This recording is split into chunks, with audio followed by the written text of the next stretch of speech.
ಮೊನ್ನೆ ಕೆಲವು ದಿನಗಳ ಹೋದ ವಾರದಲ್ಲಿ ಇರಲಿಲ್ಲ, ನಿನ್ನೆ ಇವತ್ತು ಬೆಳಗ್ಗೆ ಬಂದು ಇವತ್ತು ತಮ್ಮನ್ನ ಕಾಣತಕ್ಕಂಥ ಪ್ರಯತ್ನ ಮಾಡ್ತಾ ಇದ್ದೀನಿ. ಸೊ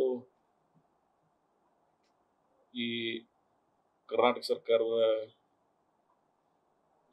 ಮಂತ್ರಿಮಂಡಲದ ಚರ್ಚೆ ಇವತ್ತು ಎಲ್ಲ ಕಡೆ ನೋಡ್ತಾ ಇದ್ದೀವಿ. ಸೊ ಅದರ ಪ್ರಯುಕ್ತ ನಮ್ಮ ಜಿಲ್ಲೆಯಲ್ಲೂ ಸಹಿತ ಕೆಲವು ವಿಷಯಗಳನ್ನ ಕೆಲವರು ಪ್ರಸ್ತಾಪ ಮಾಡಿದ್ರು. ಕೆಲವೊಬ್ಬರು ಬೆಂಗಳೂರಿನಲ್ಲಿ ಪತ್ರಿಕಾಗೋಷ್ಠಿ ಮಾಡಿದ್ರು, ಆಮೇಲೆ ನಾ ಇಲ್ಲಿ ಮಾಡಿದೆ, ಅದಕ್ಕೆ ಮತ್ತೊಬ್ಬರು ಮಾಡಿದ್ರು, ಮತ್ತು ಇವತ್ತು ನಾನು ಅದಕ್ಕೆ ಸ್ಪಷ್ಟೀಕರಣ ಕೊಡ್ತಕ್ಕಂಥ ಕೆಲಸ ಮಾಡ್ತಾ ಇದ್ದೀವಿ. ಸೊ ಮೊನ್ನೆ ಅಪ್ಪಾಜಿ ನಾಡಗೌಡರು ಕೆಲವು ವಿಷಯಗಳನ್ನ ಈ ಪತ್ರಿಕಾಗೋಷ್ಠಿಯಲ್ಲಿ ಪ್ರಸ್ತಾಪ ಮಾಡಿದ್ದಾರೆ. ಅಪ್ಪಾಜಿ ನಾಡಗೌಡರ ನನ್ನ ಸಂಬಂಧ ಬಹಳ ದಶಕಗಳಿಂದಿದೆ. ಇಬ್ರು ಬಹಳ ವರ್ಷಗಳಿಂದ ಒಂದೇ ಪಕ್ಷದಲ್ಲಿ ಕೆಲಸ ಮಾಡಿದ್ದೀವಿ, ಅಷ್ಟೇ ಆತ್ಮೀಯತೆಯಿಂದ ಕೂಡಿ ಬಂದಿದ್ದೀವಿ. ಸೊ ನಾನು 2013 ಗೆದ್ದಾಗ ನನ್ನ ಮೊದಲನೇ ಸಲ ಶಾಸಕರಾದಾಗ ನಾನು ಅಪ್ಪಾಜಿ ನಾಡಗೌಡರು, ನಾನು ಶಿವಾನಂದ ಪಾಟೀಲ್ ಕೂಡಿನೇ ಅವ್ರು ಇಬ್ಬರಾಗ ಒಬ್ರಿಗೆ ಮಂತ್ರಿ ಮಾಡಿರ್ತೇವೆ ಹೋದವ್ರು. ನಾನು ಆಗ್ಬೇಕಂತ ಹೋದವಲ್ಲ, ಅವ್ರ ಇಬ್ಬರಾಗ ಒಬ್ರಿಗೆ ಮಾಡಿರ್ತಂತೆ. ಅವಾಗ ಕೆಲವು ಪಕ್ಷದ ನಿರ್ಣಯ ಅದು, ನಾವು ಅದನ್ನು ಒಪ್ಕೊಂಡ್ವಿ. ಆಮೇಲೆ 2018 ನಾನು 2ನೇ ಸಲ ಆಯ್ಕೆ ಆದಾಗ ಅಪ್ಪಾಜಿ ನಾಡಗೌಡರು ನಮ್ಮ ಜೊತೆಗೆ ಇರ್ಲಿಲ್ಲ, ಅವ್ರು ಗೆದ್ದಿರ್ಲಿಲ್ಲ. ನಾನು ಶಿವಾನಂದ ಪಾಟೀಲ್, ಎಂ ಬಿ ಪಾಟೀಲ್ ಮೂರು ಮಂದಿ ಜನ ಗೆದ್ದಿದ್ವಿ. ಸೊ ಅವಾಗನೂ ಗೊತ್ತು ಈ ಜಿಲ್ಲೆ ಜನರಿಗೆ ಇಬ್ರು ಯಾವ ಕಡೆ ಇದ್ದೀವಿ, ಏನೇನ್ ಮಾಡಿದೀವಿ ಅನ್ನೋದು. ಆಮೇಲೆ 2023 ನಾನು ಇದನ್ನ ಏನೀಗ ಬಹಳ ಸಲ ನಿಮ್ಮ ಪತ್ರಿಕಾಗೋಷ್ಠಿಯಲ್ಲಿ ನೀವು ಯಾರ್ಯಾರು ಪ್ರಶ್ನೆಗಳು ಕೇಳಿದಾಗ ನಾನು ಉತ್ತರ ಕೊಟ್ಟಿನಿ ಹೊರತು ನಾನಾಗಿ ಮಾತಾಡಿಲ್ಲ. ಆದ್ರೆ ಈ ಸಲ ನಂದು ಕಾಸ್ ಏನಿದೆ ಅಂದ್ರೆ ನಾನಾಗಿ ಕೇಳಿಲ್ಲ ಮಂತ್ರಿ ಮಾಡಿರ್ತೇನೆ, ನಾನು ಆ ವಿಷಯನೂ ಪ್ರಸ್ತಾಪ ಮಾಡಿಲ್ಲ. ಯಾಕಂದ್ರೆ 136 MLAs ಮತ್ತು ಒಂದು 5 ಜನ ನಮಗೆ ಬಂದು ನಮ್ಮ ಜೊತೆ ಕೊಡುವ 141 ಇದೆ. ಸೊ ಈ ಸಂಖ್ಯೆಗೆ ಮಂತ್ರಿಗಳ ಮಾಡೋದು ಅಷ್ಟಳಿ ಕೆಲಸ ಅಲ್ಲ. 31 ಜಿಲ್ಲೆಗಳದ, ಎಲ್ಲರನ್ನ ಅಕೊಮಡೇಟ್ ಮಾಡ್ಬೇಕಾಗ್ತದ. ಸೊ ಅವತ್ತಾಗ ಮನೆ ಆಗಂತ ಸಂದರ್ಭ ಬಂದಾಗ ಪಾರ್ಲಿಮೆಂಟ್ ಎಲೆಕ್ಷನ್ ಇತ್ತು, ಆ ವಿಚಾರಗಳನ್ನು ಗಮನದಾಗ ಇಟ್ಕೊಂಡು ಪಕ್ಷ ಏನ್ ನಿರ್ಣಯ ಮಾಡಿದ್ವಿ. ಆದ್ರೆ ಚುನಾವಣೆಗಿಂತ ಪೂರ್ವದಲ್ಲಿ ನಮ್ಮ 3 ಜನ ನಾವೇನು ಅವತ್ತು ಶಾಸಕರಿದ್ದೀವಿ, ನಮ್ಮ 3 ಜನರಿಗೆ ಕರೆದು ಏನ್ ಮಾತು ಕೊಟ್ಟಿದ್ದಾರೆ ಅದನ್ನ ನಡೀಲಿ ಅಂತ ಹೇಳಿ ನನ್ನ ಅಪೇಕ್ಷೆ ಅದ. ನಡಿನೇಬೇಕಂತೇನಿಲ್ಲ, ನಡೀತಾರಂತ ನಾನು ವಿಶ್ವಾಸ ಇಟ್ಕೊಂಡಿದ್ದೆ. ಸೊ ಅದಕ್ಕಾಗಿ ನಾನು ಆ ವಿಷಯವನ್ನ ಪ್ರಸ್ತಾಪ ಮಾಡಿದ್ದೆ. ಆಮೇಲೆ ನಿಮ್ಗೆ ಇನ್ನೊಂದು ಗೊತ್ತಿರಲಿ, ಹಿಂದಕ್ಕೆಲ್ಲ ಒಂದೊಂದು ಜಿಲ್ಲೆದಾಗ 6, 4, 3 ಮಂತ್ರಿಗಳಾಗಿದ್ದಾರೆ. ಎಸ್.ಎಂ. ಕೃಷ್ಣ ಅವರ ಅವಧಿ ಒಳಗ ಗುಲ್ಬರ್ಗ ಜಿಲ್ಲೆಗೆ 6 ಜನ ಮಂತ್ರಿಗಳಾಗಿದ್ರು, ನಮಗೆಲ್ಲ ನೆನಪಿರ್ಬೋದು. ಕಾರಣ ಏನು ಅಂದ್ರೆ ಅವಾಗ ರಿಸ್ಟ್ರಿಕ್ಷನ್ ಇರಲಿಲ್ಲ. ಆಮೇಲೆ ಒಂದು ಸರ್ಕಾರದ ಒಟ್ಟು ಸಂಖ್ಯೆಗೆ 15% ಹೆಚ್ಚಿಗೆ ಮಂತ್ರಿಮಂಡಲದ ಗಾತ್ರವನ್ನ ಮೀರಬಾರ್ದಂತ ನಿರ್ಣಯ ಆಯ್ತು. ಅವತ್ತಿನಿಂದ 34ಕ್ಕೆ ರಿಸ್ಟ್ರಿಕ್ಟ್ ಆಗಿದೆ. ಸೊ ಇಂತಹ ಸಂದರ್ಭದಾಗ 31 ಜಿಲ್ಲೆ 34 ಜನರಿಗೆ ಮಾಡಬೇಕು. ಅದಕ್ಕಾಗಿನೇ ಈಗ ಏನು ಈ ನಿಗಮ ಮಂಡಳಿಗಳು ಅದಾವ, ಕ್ಯಾಬಿನೆಟ್ ರ್ಯಾಂಕ್ ಕೊಟ್ಟು ಆ ಸ್ಟೇಟಸ್, ಆ ರೇಂಜ್ ಕೊಟ್ಟು ಅವ್ರಿಗೆ ಅನುಕೂಲ ಆಗಲಿ ಅಂತಕ್ಕಂಥ ಆಶಯದಿಂದ ಸರ್ಕಾರ ಇವತ್ತು ಬಹಳ ಜನರಿಗೆ ಬೋರ್ಡ್ ಅಂಡ್ ಕಾರ್ಪೊರೇಷನ್ದಲ್ಲಿ ಅವಕಾಶ ಕೊಟ್ಟಿದ್ದಾರೆ. ಕೆಲವು ಬೋರ್ಡ್ಗಳು ಅಷ್ಟೇ ಚೆನ್ನಾಗಿರ್ತಕ್ಕಂಥ ಬೋರ್ಡ್ಗಳು ಅದಾವ, ಕೆಲವು ಎವರೇಜ್ ಅದಾವ. ಸೊ MLAಸ್ಗೆ ಪೊಲಿಟಿಕಲ್ ಸೆಕ್ರೆಟರಿ ಆಗಲಿ, ಚೀಫ್ ವಿಪ್ ಆಗಲಿ, ಹಿಂಗೆ ಬೇರೆ ಬೇರೆ ಅವಕಾಶಗಳನ್ನ ಪಕ್ಷದೊಳಗೆ ನಿರ್ಣಯ ಮಾಡಿ ಮಂತ್ರಿಗೆ ಸರಿಸಮಾನವಾದಂತ ಅವಕಾಶಗಳನ್ನ ಸರ್ಕಾರದಲ್ಲಿ ಸೃಷ್ಟಿ ಮಾಡೋದನ್ನ ನೀವು ಕಾಣ್ತಾ ಇದೀವಿ. ಬಹುತೇಕ ಕಡೆ ಬಹಳ ಜನ ಶಾಸಕರುಗಳಿಗೆ 39ರಿಂದ 41 ಜನರಿಗೆ ನಿಗಮ ಮಂಡಳಿಯಲ್ಲಿ ಅಧ್ಯಕ್ಷಗಳನ್ನು ಮಾಡಿದ್ದಾರೆ. ಕ್ಯಾಬಿನೆಟ್ ರ್ಯಾಂಕು ಅದಕ್ಕೆ ಕೊಟ್ಟಿದ್ದಾರೆ. ಸೊ ಅಂತ ಸಂದರ್ಭ ಬಂದಾಗ ನನಗೂ ಕೇಳಿದ್ರು, ನೀವು ನಿಗಮ ಮಂಡಳಿ ಆಗ್ರಿ. ನಾನು ಅವತ್ತು ಅವ್ರಿಗೆ ನಯವಾಗಿ ಹೇಳೋದಿಷ್ಟೇ, ನೀವು ನನಗೇನ್ ಮಾತು ಕೊಟ್ಟಿರಿ ಅದನ್ನ ಮಾಡ್ರಿ, ಇದು ನನಗೇನ್ ಬೇಡ, ಇದು ಯಾರಿಗೆ ರೆಕಮೆಂಡೇಟ್ ಮಾಡ್ರಿ ಅಂತ ಹೇಳ್ದೆ ನಾನು. ಯಾಕಂತ ಕೇಳಿದ್ರೆ ನಿಗಮ ಮಂಡಳಿ ನಾನು ಪ್ರಿವಿಯಸ್ ಗೌರ್ಮೆಂಟ್ದಾಗ ಆಗಿಲ್ಲ. ಅವ್ರು ಎಷ್ಟು ಅವಧಿಗೆ ಆಗಿನೋ ಅಂದ್ರೆ ಬರೀ 8-8.5 ತಿಂಗಳು ಅದು ನಮ್ಮ ಸರ್ಕಾರನು ಸಮ್ಮಿಶ್ರ ಸರ್ಕಾರ ಬಿದ್ದೋಯ್ತು.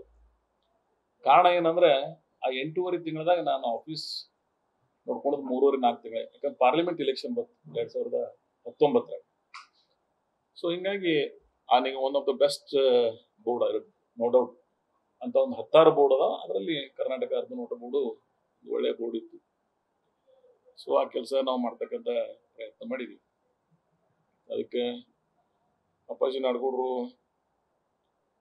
ಕೆಲವು ವಿಷಯಗಳನ್ನ ಪ್ರಸ್ತಾಪ ಮಾಡಿದ್ದಾರೆ. ಇಲ್ಲ ನಾವೆಲ್ಲರೂ ಕೂಡೇ ಹೋಗೋಣ, ಎಲ್ಲರೂ ಕೂಡಿ ಹೋಗಿನೇ ರಿಕ್ವೆಸ್ಟ್ ಮಾಡೋಣ ಅಂತೇಳಿ ನಾನು ಅದನ್ನು ಸ್ವಾಗತಿಸ್ತೀನಿ. ಎಲ್ಲರೂ ಕೂಡೇ ಹೋಗೋಣ. ಬರೀ MLA ಗಳು ಅಷ್ಟೇ ಅಲ್ಲ, ಡಿಫ್ಟೆಡ್ ಕ್ಯಾಂಡಿಡೇಟ್ ಯಾರದಾರ ಅಸೆಂಬ್ಲಿಗೆ, ಡಿಫ್ಟೆಡ್ ಕ್ಯಾಂಡಿಡೇಟ್ MP ಯಾರದಾರ, ಮತ್ತು ಈ ಜಿಲ್ಲೆ ಕಾಂಗ್ರೆಸ್ನ ಕಟ್ಟುವಲ್ಲಿ ಯಾರು ಪ್ರಮುಖವಾದಂತ ಪಾತ್ರ ವಹಿಸ್ತಿದ್ದಾರೆ. ಯಾಕಂದ್ರೆ ನಾವು ಸೆಷನ್ಗೆ ಹೋಗ್ತಾ ಇಲ್ಲ.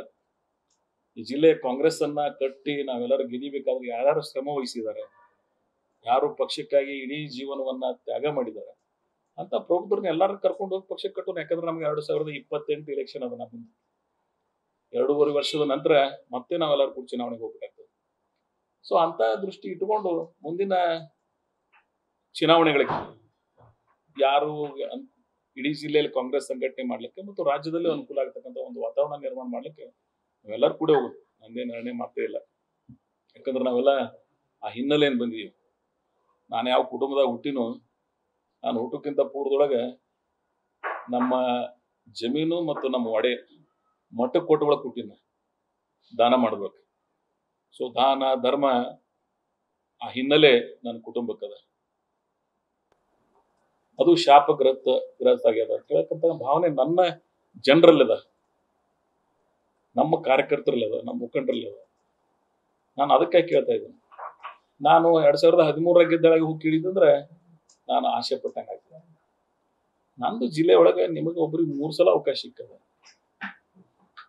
MB ಪಾಟೀಲ್ರಿಗೆ 2013, 2018, 2020. ಶಿವರಾಮ್ ಪಾಲ್ರಿಗೆ 2 ಸಲ ಅವಕಾಶ ಸಿಕ್ಕದ, 2018, 2020. ಅಪ್ಪಾಜಿ ನಾಡಗೌಡರಿಗೆ ಒಂದ್ಸಲ ನಾನು ಮೊನ್ನೆ ಹೇಳೇನಿ. 1999ರಿಂದ 2004 ಇಲ್ಲ, ವೀರೇಂದ್ರ ಪಾಟೀಲ್ರ 1989ರಿಂದ 94 ವೀರೇಂದ್ರ ಪಾಟೀಲ್ರ ನೇತೃತ್ವದಲ್ಲಿ ಗೆದ್ದಿದ್ರು. ಆ ಮುಂದೇನೋ ವೀರೇಂದ್ರ ಪಾಟೀಲ್ರ ಬದಲಾವಣೆ ನಂತರ ಬಂಗಾರಪ್ಪನವ್ರು ಏನು ಅಧಿಕಾರಕ್ಕೆ ಬಂದರು.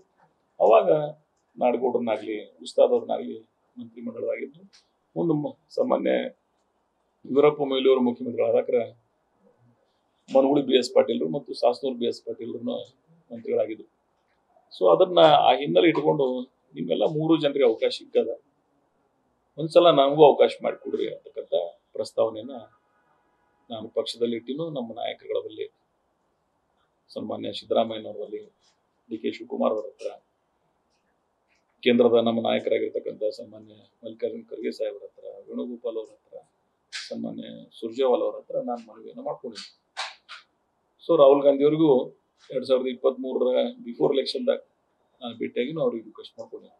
ಸೊ ಇಷ್ಟು ನಡೆದ ಘಟನೆ. ಆಮೇಲೆ ನಾನು ಮೊನ್ನೆ ಭಾಳ ಪತ್ರಿಕಾಗೋಷ್ಠಿಯಲ್ಲಿ ನೋಡಿನಿ. ನಾನು ಮೊನ್ನೆ ಇವತ್ತು ಹೆಸರು ಪ್ರಸ್ತಾಪ ಮಾಡಿ, ಅವತ್ತು ಯಾರ್ದು ಹೆಸರು ಪ್ರಸ್ತಾಪ ಮಾಡಿಲ್ಲ, ನೀವೆಲ್ಲ ನೋಡಿರ್ಬೋದು, ಗಮನಿಸಿರ್ಬೋದು. ಆಮೇಲೆ ಎಲ್ಲರಿಗೂ ಹಕ್ಕದ. ಈಗ ನಮ್ಮ ಜಿಲ್ಲೆ ಒಳಗೆ 6 ಜನ ಇದ್ದೀವಿ, ಇಬ್ಬರಿಗೆ ಅವಕಾಶ ಸಿಕ್ಕದ, ಉಳಿದು 4 ಮಂದಿಗೆ ಆಲಕ್ಕೆ ಅಪೇಕ್ಷೆ ಪಡೋದು ಸಹಜ ಅದ. ಈಗ ಅಪ್ಪಾಜಿ ನಾಡಗೌಡರು ಪಡ್ಲಕ್ಕೆ ಹಕ್ಕದಾರ. ವಿಠಲ್ ಕಡದೊಂಡವರು ಒಂದು ದಲಿತ ಸಮುದಾಯದಿಂದ ಪ್ರತಿನಿಧಿಸ್ತಿರ್ತಾರ, ಅವರು ಅಪೇಕ್ಷೆ ಪಟ್ಟರೆ ತಪ್ಪೇನದ? ಯಾಕೆ ಅಶೋಕ್ ಮನಗುಳಿ ಅಪ್ಪಾಜಿ ನಾಡಗೌಡರು ಫಸ್ಟ್ ಟೈಮ್ ಆಗ್ಯಾರ, ಮತ್ತೆ ಯಾಕೆ ಅಶೋಕ್ ಮನಗುಳಿ ಯಾಕೆ ಆಗ್ಬಾರ್ದು? ಅವರು ಅಲ್ಲಿ ಯಾರ ಪಕ್ಷ ಯಾರಿಗೆ ಅವಕಾಶ ಕೊಡ್ತಾರೆ ಕೂಡಲೇ ಸೊ ಎಲ್ಲರೂ ಕೂಡ ಕೇಳೋಣ. ಅದಕ್ಕೆ ನಂದೇನ ಎರಡನೇ ಮಾತೇ ಇಲ್ಲ. ಅದಕ್ಕೆ ನಂದು ಕೆಲವು ಮನವಿ ಏನಂದ್ರೆ, ಭಾಳ ತೂಕನಿಂದ ರಾಜಕಾರಣವನ್ನ ಮಾಡಬೇಕಾಗ್ತದೆ ಜಿಲ್ಲೆ ಒಳಗೆ. ಅಧಿಕಾರ ಶಾಶ್ವತ ಅಲ್ಲ, ನೋಡಿದೇವೆ, ಅಧಿಕಾರ ಬರ್ತದ, ಇರ್ತದ, ಹೋಗ್ತದ. ಅಧಿಕಾರ ಬಂದು ಇದ್ದು ಹೋಗೋದ್ರ ಮಧ್ಯದ ನಮ್ಮ ನಡವಳಿಕೆಗಳೇನಲ್ಲ, ನಾವೇನಿದೀವಿ ಅನ್ನೋದು ಬಹಳ ಮುಖ್ಯ ಪಾತ್ರವನ್ನು ವಹಿಸ್ತದೆ. ಸೊ ಅದಕ್ಕಾಗಿ ಒಂದು ವಿಶೇಷವಾಗಿ ಈ ಜಿಲ್ಲೆಯ ಜನ ನಮಗೇನು ಪ್ರಬುದ್ಧರ ಹೇಳಿ ರಾಜಕಾರಣಕ್ಕೆ ಅವಕಾಶ ಮಾಡಿಕೊಟ್ಟಿದ್ದಾರೆ. ನಮ್ಮ ಸ್ವಾರ್ಥವನ್ನ ಬದಿಗಿಟ್ಟು ನಾವು ಈ ಜಿಲ್ಲೆಯ ಜನರಿಗಾಗಿ, ಈ ರಾಜ್ಯದ ಭವಿಷ್ಯಕ್ಕಾಗಿ ಒಂದು ಆಡಳಿತ ಪಕ್ಷದ ಪ್ರತಿನಿಧಿಗಳಾಗಿ ನಮ್ಮ ಕರ್ತವ್ಯಗಳನ್ನು ಮಾಡಬೇಕಾಗಿತ್ತು. ಆ ಕರ್ತವ್ಯಗಳನ್ನು ಡಿಸ್ಚಾರ್ಜ್ ಮಾಡಬೇಕಾಗಿತ್ತು. ಅತ್ಯಂತ ಹಿಂದುಳಿದ ಪ್ರದೇಶ ಅದು ಇಂದು ಅಭಿವೃದ್ಧಿಯ ದಿಕ್ಕು ದಸೆಯನ್ನು ಬದಲಾವಣೆ ಮಾಡ್ತಕ್ಕಂಥ ಪ್ರಯತ್ನ ನಾವು ಮಾಡಿದ್ವಿ. ಸೊ ಅದಕ್ಕೆ ನಾನು ಹೆಚ್ಚಿಗೆ ಏನು ಮಾತಾಡ್ಲಿಕ್ಕೆ ಹೋಗೋದಿಲ್ಲ. ನಾವೆಲ್ಲರೂ ಕೂಡಿನೇ ನಾನು ಭಾಳ ಪ್ರಾಮಾಣಿಕವಾಗಿ ಹೇಳ್ತೀನಿ, ನಾವೆಲ್ಲರೂ ಕೂಡಿನೇ ರಾಜಕಾರಣ ಮಾಡಬೇಕಾಗ್ತದೆ, ಕೂಡಿನೇ ಇರಬೇಕಾಗ್ತದೆ. ಆದ್ರೆ ಒಂದು ಭಾಳ ಸ್ಪಷ್ಟವಾಗಿ ನಾವು ಮೊದಲಿನಿಂದ ರಾಜಕಾರಣ ಮಾಡ್ಕೊತ ಬಂದಾಗ ಈ ಜಿಲ್ಲೆಯ ಎಲ್ಲರೂ ಕೂಡಿ ಹೋಗೋಣ ಅಂತ ಏನು ಅಪ್ಪಾಜಿ ನಾಡಗೌಡರು ಹೇಳಿದ್ದಾರೆ, ನಾನು ಒಪ್ಕೋತೀನಿ. ಆದ್ರೆ ಎಂದರೆ ಕೂಡಿ ಹೋಗಿದ್ದೇವೆ ಈ ಜಿಲ್ಲೆಯೊಳಗೆ. ಇವತ್ತಿಗೂ ಸಹಿತ ಜಿಲ್ಲೆಯ ಅಭಿವೃದ್ಧಿ ದೃಷ್ಟಿಯಿಂದ ಒಂದು ಕಡೆ ಕೂತು ಮಾತಾಡೋ ಅಷ್ಟು ಸೌಜನ್ಯತೆ ಇಲ್ಲ ನಮ್ಮಲ್ಲಿ, ಅಷ್ಟು ಸಂಕೋಚಿತ ಮನೋಭಾವನೆದವರಿಗೂ ನಾವೆಲ್ಲ ಇಲ್ಲ. ನಾನು ಒಳಗೊಂಡೆ ಎಂದರೆ ಕೂತು ಮಾತಾಡಿದೀವ ಜಿಲ್ಲೆಯ ಸಮಗ್ರ ಅಭಿವೃದ್ಧಿಗಾಗಿ ಕೆಲವು ವಿಚಾರಗಳನ್ನ ವಿನಿಮಯ ಮಾಡೋದಾಗ್ಲಿ, ಅಥವಾ ಈ ಜಿಲ್ಲೆ ಇತಿಹಾಸದಾಗ ಎಂದರೆ ಎಲ್ಲರೂ ಕೂಡಿ ಹೋಗಿ ಮಂತ್ರಿ ಮಂಡಳ ಕೇಳಿದ್ದು ಇತಿಹಾಸವನ್ನ ಎಂದರೆ ಒಮ್ಮರೆ. ಇವತ್ತು ಅವ್ರೇನೋ ಪ್ರಯತ್ನ ಮಾಡ್ತೀವಿ, ನಾವು ಅದಕ್ಕೆ ಸಕ್ಕರಿಸ್ತೀವಿ, ಎರಡನೇ ಮಾತಿಲ್ಲ. ಆಮೇಲೆ ನನಗೆ ನ್ಯಾಯಯುತವಾಗಿ ಕೇಳಕ್ ಹಾಕೋದಿಲ್ತೆ, ನೀವೇ ಹೇಳ್ಬೇಡ್ರಿ. ನೀವೆಲ್ಲ ಆಗಿರಿ, ಆ ಕ್ಷೇತ್ರಕ್ಕೂ ಅವಕಾಶ ಸಿಕ್ಕಿಲ್ಲ, ನನಗೂ ಅವಕಾಶ ಸಿಕ್ಕಿಲ್ಲ ಅಂತ ನಾನು ಕೇಳ್ತಾ ಇದ್ದೀನಿ. ಇದು ನ್ಯಾಯಯುತವಾಗಿ ಅದಲ್ಲೂ ನೀವೇನು ಇಲ್ಲಿ ಕೂತೀರಿ, ಬಹಳ ಪ್ರಜ್ಞಾವಂತರಿದ್ದೀರಿ, ಜರ್ನಲಿಸಂ ನಿಮ್ಮದೇ ಆದಂತ ಅನುಭವ ಹೊಂದಿದವರಿದ್ರಿ, ನೀವು ಹೇಳ್ರಿ ನನಗೆ, ಇಲ್ಲ ಅವ್ರದ್ದು ನ್ಯಾಯಯುತವಾಗಿ ಅದ, ನಿಮ್ದು ನ್ಯಾಯಯುತವಾಗಿಲ್ಲ ಅಂತೇಳಿ ನಾನು ವಿಡ್ರಾ ಮಾಡ್ಕೋತೀನಿ. ಆಮೇಲೆ ನಾವು ಇಷ್ಟೇ ಕೇಳೋದ್ರಿಂದ ಆಗಂಗಿಲ್ಲ. ಇದು ಕರ್ನಾಟಕದಾಗ 31 ಜಿಲ್ಲೆ ಒಳಗೆ ಯಾರ್ಯಾರನ್ನ ಇಲ್ಲೆಲ್ಲ ಅಕೊಮಡೇಟ್ ಮಾಡಬೇಕು ಬಿಡಬೇಕು ಅನ್ನೋದನ್ನ ಪಕ್ಷ ನಿರ್ಣಯ ಮಾಡ್ತೇವೆ. ನಮ್ಮ ಅಪೇಕ್ಷೆಗಳನ್ನ ನಾವು ಭಾಳ ಪ್ಲೀಡಿಂಗ್ ಮಾಡ್ಬೋದು, ನಮ್ಗೆ ಅವಕಾಶ ಕೊಡ್ರಿ ಅಂತೇಳಿ. ಬಟ್ ಡಿಸಿಷನ್ ಮಾಡೋರೆಲ್ಲ ಹೈಕಮಾಂಡ್. ಸೊ ಹೈಕಮಾಂಡ್ ಏನು ಡಿಸಿಷನ್ ತಗೋತಾರೆ ವ್ಯವಸ್ಥೆ ಅಭಾಯ. ನಮ್ಮ ಮನವಿಗಳನ್ನ, ನಮ್ಮ ರಿಕ್ವೆಸ್ಟ್ಗಳನ್ನ ಅವರಿಗೆ ಮನವಿ ಮಾಡ್ಕೊಳ್ಳೋದು. ಆದ್ರೆ ಏನು ಆಗ್ಬೇಕಾಗ್ಯದ, ಏನು ಆಗ್ಬಾರ್ದಾಗ್ಯದ, ಪಕ್ಷ ಏನು ನಿರ್ಣಯ ಮಾಡ್ತದೆ ಅದ್ರ ಪರವಾಗಿ ನಾವೆಲ್ಲರೂ ಭದ್ರಾಗಿರ್ಬೇಕಾಗ್ತದೆ. ಸೊ ಆ ರಾಜಕಾರಣವನ್ನ, ಆ ಪ್ರಬುದ್ಧ ರಾಜಕಾರಣವನ್ನ ಮಾಡಬೇಕಾಗ್ತದೆ. ಸೊ ಅದಕ್ಕಾಗಿ ನನ್ನ ಕಳಕಳಿಯ ವಿನಂತಿ ಇಷ್ಟೇ, ನಾವು ಈ ಹಂತದಾಗ ಇಲ್ಲಿ ಪ್ರೆಸ್ ಮುಂದೆ ನಮ್ಮ ಈ ಒಂದು ಸಣ್ಣ ಮಂತ್ರಿ ಸ್ಥಾನಕ್ಕಾಗಿ ಇಲ್ಲಿ ನಾವು ಇದ್ರ ಬಗ್ಗೆ ಹೋರಾಟ ಮಾಡ್ತಕ್ಕಂಥ ಅವಶ್ಯಕತೆ ಇಲ್ಲ.